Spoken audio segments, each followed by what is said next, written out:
हाँ, आज के गद्यांश में हमारे कक्षा 11 के बच्चे देखेंगे जो भारत वर्षोन्नत कैसे हो सकती है नामक शीर्षक से अवतरित है।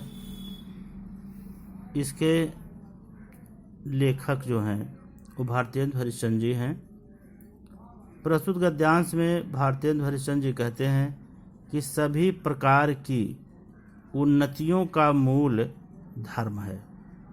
मतलब जितने भी तरह की हम उन्नति करना चाहेंगे उन सबका वास्तविक जो जड़ है वो धर्म है। इसलिए सबसे पहले हमें स्वयं धार्मिक होकर अपने धर्म की उन्नति करनी चाहिए। कहने का तात्पर्य यह है कि जिस किसी भी व्यक्ति को देश की उन्नति करना है उसे सबसे पहले स्वयं धार्मिक होना पड़ेगा। वह स्वयं धार्मिक हो, धार्मिकता का वास हो उसके अंतस में, उसके बाद ही वह व्यक्ति अपने धर्म की उन्नति कर सकता है। अर्थात हम अपने धर्म की उन्नति कर सकते हैं।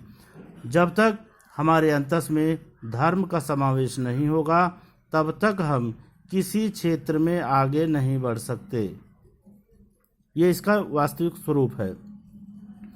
धर्म का मतलब हिंदू, मुस्लिम, सिख, ईसाई या किसी भी जाति से नहीं है, बल्कि धर्म का तात्पर्य लेखक ने यहाँ समाज तथा राष्ट्र के सर्वांगीण विकास तथा कल्याण को माना है।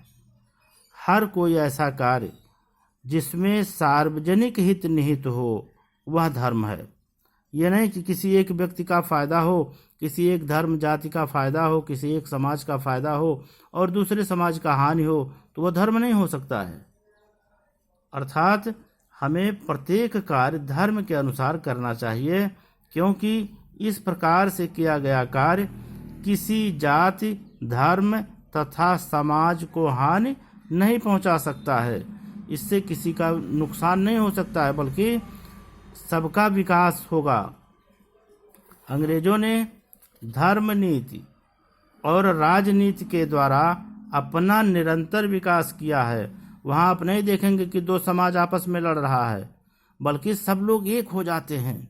ऐसी भावना हमारे दिलों में पैदा होनी चाहिए कि कोई भी जाति हो, कोई भी व्यक्ति हो, अगर हमारा पड़ोसी है, हमारे साथ का है, हमारे साथ काम करता है तो हमारा है, चाहे कोई भी जाति हो। यह नहीं कि किसी जाति को हम अपना बना लें, किसी जाति को छोड़ दें, किसी व्यक्ति को अपना बना लें, किसी व्यक्ति को छोड़ दें। ये चीज़ नहीं है, बिखराववादी भावना नहीं होना चाहिए। सबको वसुधैव कुटुंबकम के अनुसार अपनाना चाहिए, सबके साथ अच्छा व्यवहार सलूक करना चाहिए। जबकि हमारे देश में धर्म के नाम पर समाज को बांट दिया जाता है, समाज को बांटकर विकास को रोक दिया जाता है, अवरुद्ध कर दिया जाता है। हम कोई विकास का काम करना चाहें तो लोग धर्म के नाम पर हमारा जो सहयोग करने वाला व्यक्ति है उसको हटा देते हैं, और जब उसको पीछे हटा देंगे तो हमारा विकास रुक जाता है।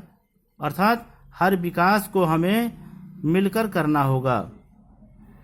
हमें ऐसे आडंबरों को त्याग कर उन्नति के मार्ग को प्रशस्त करना होगा। जब कोई हमें जातिगत, दलगत भावना के अंतर्गत जकड़ना चाहे तो हमें उसे त्याग दें। उसे त्याग कर ही हम अपना मार्ग प्रशस्त कर सकते हैं।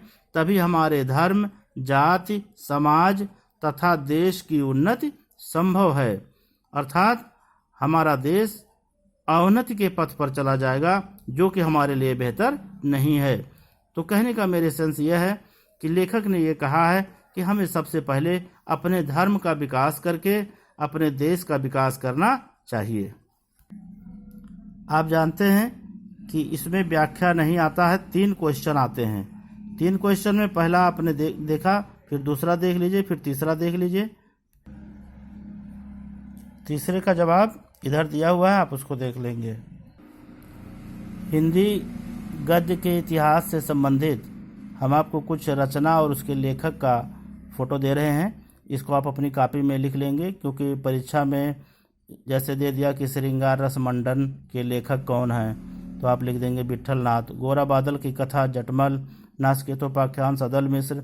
इस तरह से इसमें दिया है, इसको आप अलग पन्ने पे लिख लेंगे ताकि आपके वैकल्पिक क्वेश्चन के लिए जो है कामगर हो।